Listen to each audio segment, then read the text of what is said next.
It seems like the economists were a little bit too upbeat here. What happened? Well, I think that if you remember, the government had gradually increased the limit on economic activities. They've expanded the quarantines since the beginning of February. So that likely hit a lot of sectors like retail, consumption quite a bit. But it's happening all at the same time with a lot of other factors such as Chinese New Year effect and also a bit of a vacuum in terms of activity data of any high-frequency nature in the first 2 months of the year. So I think it's introducing a lot of margin for error in us trying to get a sense of what the true extent of the decline in GDP-related prints are.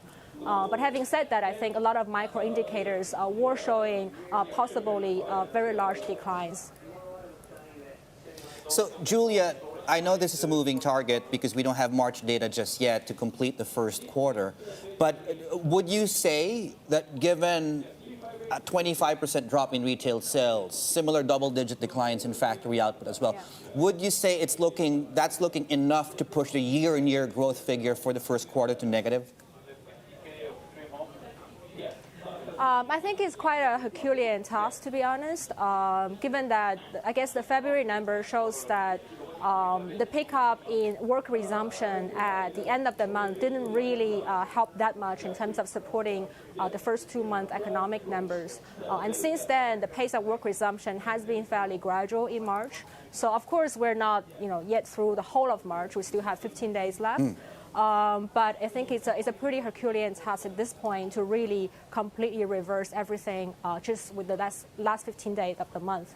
I think that a lot of the recovery that we had previously priced in may then have to be pushed back further into the second quarter of the year.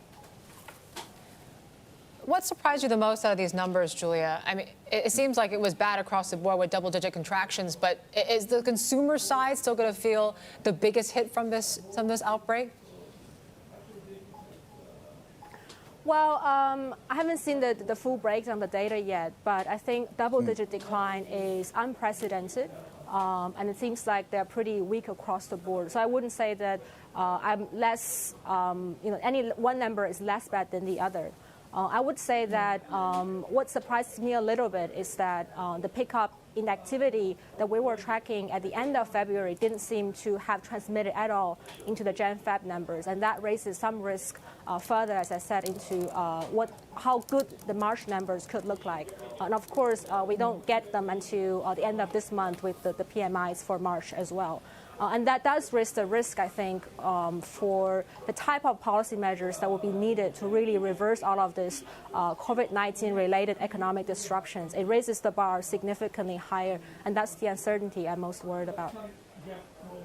Julia, I mean, I would assume that before you and me and everyone else got to look at the data, I'm assuming policymakers in China already had the first dibs and saw the data and perhaps had an early indication of what the policy offset should have been. They cut the RRR on Friday.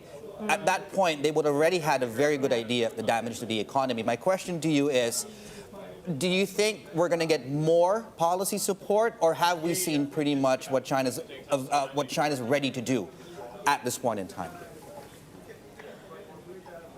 I think that policymakers have been proactive, more proactive than I've seen over the last couple of years. I don't think it's quite sufficient at this point. So that evidently there's a big need for them to speed things up. There's a lot of policy room on the monetary policy side, on the fiscal policy side. And in terms of the overall timeline of when is the right time to do macro policy stimulus, I think China stands out as the economy that actually it is the right time right now to accelerate the pace of policy easing.